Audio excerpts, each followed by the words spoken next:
Ladies and gentlemen, welcome back to the channel, and I come to you from very evidently different surroundings. I'm here in the garage upstairs. I'm on commentary duty tonight for ICW. Tickets still available, by the way, so get yourself online and buy some if you're a wrestling fan. And I wasn't able to go to the game today. I'm in preparation mode. I have been watching the game via the phone, and I cannot quite believe I'm sitting here to talk about a Celtic win. And it's probably feeling a bit sweet for some fans at the minute, because Celtic kind of teased dropping points today, didn't they? And overall, if you offered Celtic fans a victory and Rangers to drop points, ordinarily that would be a great day at the office. You would take that under any circumstances. But it was a very, very difficult one for Celtic today, and I don't think that I certainly am not under any illusion of that being a convincing win for Celtic. I think a win's a win. The way that we're playing at the minute, I'm just happy to see 3 points. But the concerns are still there, absolutely. But to come from 2-1 down to win 3-2 very late in the game, Celtic showed a lot of character. They showed something that I really didn't think existed in them. And I know some people might think it's not good enough. It was papering over cracks. And I agree with that probably to a hellish extent, sadly. But I think the one thing that I take away from that happening in this game today is the fact that I didn't think that existed within this current group of players, within the mood that exists at the club right now, all the way from boardroom level to on the pitch to within the stands. I didn't think that Celtic had that in them. And to get that proof that that's there and still there in this team, it is reassuring. There is a level of a happiness that I can take from it, knowing that we still have that in this team. Because in years gone by, I go back to Ange's first season here in particular, Celtic were always able to get themselves out of tricky positions and win games late on. It was a staple of that specific Celtic side. And I think that was still existent in the Celtic teams years following that. But with this team and the way that we've played in recent weeks, I thought that was gone. Look, there's Wimbledon starting. I do apologise for any music that might start randomly playing. They are doing the music check. I thought that was gone. I didn't think that was still on board with this Celtic team. I thought that we just lacked that much motivation, that those days were maybe behind us for the next 3 while. So to see it actually happen, I think is a major positive in itself. That being said, it was still a nervy day for Celtic. It still was a performance that isn't fitting of the champions at Celtic Park in their own stadium. And I know that Motherwell have started the season particularly bright. They're into a semi-final. They look good under a new manager. It was always going to be a tricky sort of game. But Celtic shouldn't be facing this many tricky games this early into the season. Because it's all well and good saying, oh, you have those days. And I said that about Hibs when we drew 0-0 with them at Celtic Park. I said, oh, you have these days. You need to take them. You need to take those sorts of days. They sadly happen. But you can almost say that. Silver Kia Sportage. Please report to the car park and move it, please. That is not me. But you can only say, the point I was trying to make is you can only say that a certain amount of times in a season. You can't keep going, oh, you have those days at the office, you have the days where you need to fight back, you have the days where you can't score a goal. And it's getting worrying the amount of times that we're saying those things. And I know I've not dissected the performance in general yet, but I can't see a world in which Celtic can maintain a season, especially in regards to fan support, if we keep going through these sorts of games. People will get unhappy. You've seen how empty the stadium was come full time. You saw how empty the stadium was against a Braga the other night. We can't keep putting ourselves into these situations, into these games, and asking for an uphill battle constantly. So that needs to be looked at, definitely. That needs to be something that Brendan Rodgers assesses. And I think in general, I think one of my main takeaways from today is, and a lot of people won't like me saying this, they'll feel like I'm giving people an excuse, giving players an excuse, manager an excuse, whatever. I am just genuinely happy that we have won the game with this international break on the horizon. I think we were on the verge of a very toxic atmosphere. There's a wee man. I think we were on the verge of a very toxic Celtic Park, a very toxic social media presence, a very toxic couple of weeks within the Celtic support if we didn't get the 3 points today. And I think just take away the toxicity of it all for a minute. I think for these players, winning before the international break was so vital. Because now we have 2 weeks to regroup. We have 2 weeks to look at the failings of the opening 2 European games, to look at the failings in the league so far when we've struggled to, I know today we scored 3, but we've struggled to score goals, we've struggled to be creative. We have the chance to look at the failings of the gelling within the squad, and we have the chance now to right a lot of the wrongs of this opening phase in the season. Do I think that it's going to happen quickly after the international break? No. Once again, I'll use this phrase again. I'm under no illusions that that's going to happen for Celtic. I don't think that we're going to come back from the international break and suddenly everything's right as rain and we're firing on all cylinders. But I think it's a good chance for this specific group of players, and I know a few of them are away on international duty, just to reset. Look what was wrong, and more importantly, take the players aside for a minute. Brendan Rodgers, a man who is under a bit of pressure, would have been under serious pressure if we didn't win today. I think it's a chance for him to sit down and go, right, what can I do to make this situation better? And I know that a lot of people are turning on the manager. I know a lot of people aren't exactly happy with what they're seeing right now. But I think it's very easy to forget, the good times when you go through situations like this. It's very easy to forget how good we were this time last year.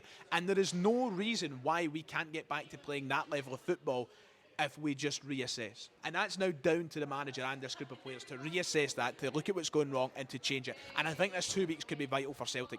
It's not as if there's a stunt of momentum about to happen because we've won today and now suddenly we've got to go through 2 weeks off. No, that's not going to happen. There's no stunt of momentum. Celtic needed this international break more than I can remember many an international break in recent times.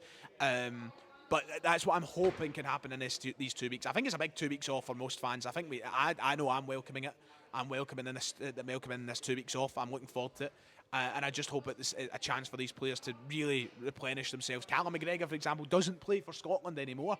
He's got 2 weeks to look at what he's been doing wrong this season because he's been poor. And I hope he takes that opportunity. But it was a huge 3 points. I think we need to remember that. And as for the performance itself, it wasn't great, but we got there in the end. The first half was the half of football I got to see in full, and second half was kind of in and out because I'm here at the garage. In the first half, it was just more of what we've been used to with Celtic.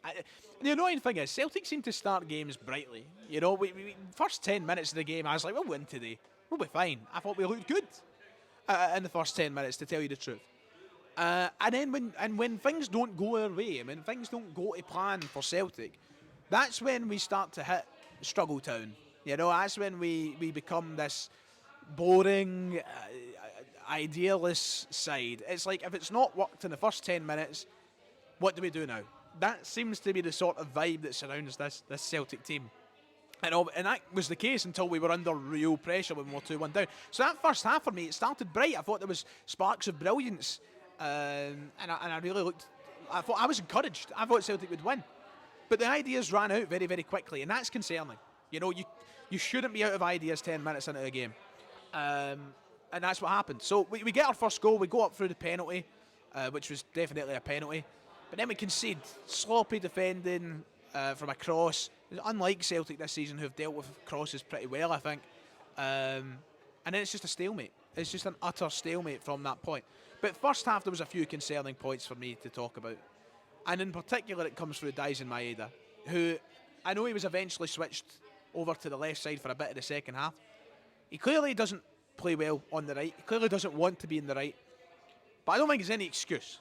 Daisen Maeda has been shockingly bad this season.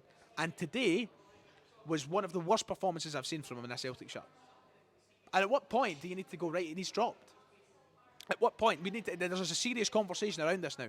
He's offered nothing through the middle. He's offered nothing on the left. And he's offered nothing on the right. So at what point do you draw the line and go, no, we're benching him? I know that he's technically our best player. He was player of the season in Scotland last year. But you can't keep persisting with something that doesn't work. And I think that's one of the things that's killing Rodgers right now, is the persistence of keeping some players in the team.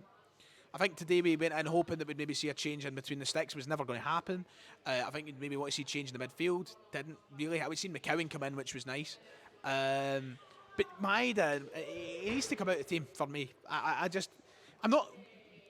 don't want to say I'm giving up on him, but he's not doing a good job at keeping me on board. He's really not. And I know a lot of people will be... I'm going to say the same thing that I said the other night. Odsonne Edouard got far more abuse for downing tools during the COVID year than what I think Maeda is getting right now, and I think Maeda has been 10 times worse than what Edouard was. At least Edouard chipped into 20 plus goals in the COVID season. Maeda's chipped into nothing. He's crossing. It looks as though he's never played football when he tries to cross a ball. He's not beating men on the dribble. And this is me talking about solely the first half, by the way. Yeah, very, very concerning. And I think that when you have that lack of ability in the front three, it drains you of any real goal-scoring threat. So that's a big thing that needs to be looked at. And first half, yeah, we were just as every minute ticks by, Celtic just seem out of ideas. The second half started terribly, didn't it? And I mean, let's be real. Up until Celtic get the equaliser late on and then the winner in the last minute, I don't think anybody really wants to talk about the second half. That was really bad for portions of it. And Celtic still go forward. They still threat, if you want to use the word threat. But it's not enough, especially when you're at Celtic Park. Just really, really poor. The penalty that we give away, I think Sirachi didn't cover himself in all much glory today, to be quite honest. Especially how kind of optimistic I was feeling about him in his first couple of games. Gives away a silly penalty. But I think a lot of the play leading to that penalty is just really, really poor. Ralston losing his man. How many times do we see that in a season? Leading to the opportunity, and they get a penalty, they go up 2-1. And at that point, I think, fans in the ground will tell you, fans in the pub will tell you, fans watching at home, fans watching the garage on their phone will tell you. I didn't have much hope of Celtic pulling it back. I'm not going to lie. But we did. And it's crazy what happens when you show a bit of urgency. And that's what's been missing from this Celtic team this season across basically all minutes of all football played. We have lacked an urgency, we have lacked a care, we have just been so passive both on the ball and in pressing for the ball. And it's crazy what happens when you do it. We get a goal. It's a great finish from Nygren. But that's why we're not doing that more. Why does it take until Celtic being 2-1 down before we start playing like there's something on the line? It's something that matters, And we make it 2-2. We push from there. We push. We find the winner. I'm chuffed to see Balak. We should get a goal contribution. I hope that gives his confidence the world of good. And maybe after the international break he kicks on, because I still want to believe in him. I know he's been poor, generally speaking, but I still think that it's very early, and I'm not going to write him off yet. I'm hoping that does him the world of good. That reaction of seeing what was a pretty empty Celtic Park, right enough, celebrate the 90th minute goal, the feeling of that euphoria that you get, hopefully charges him on to do a lot better. I am proud of Celtic pulling out that win, but I mean it when I say it. We can't afford to do that again anytime soon. Celtic need to be convincing. After this international break, they need to be convincing, because I feel like I'm sounding generally positive about today's game, but the pressure will continue. The questions will continue to be asked as well. They can't keep hoping and praying on a bit of luck. Celtic probably, in the end, deserved their win today. But maybe just. Right, that does it. Sorry for the poor quality, the terrible audio and everything else. I'll be back tomorrow in more familiar surroundings. And I'll be a lot more in-depth about the game as well. That's just my initial post-match reaction. So until tomorrow, take care of yourself. God bless. And I'll see you all next time.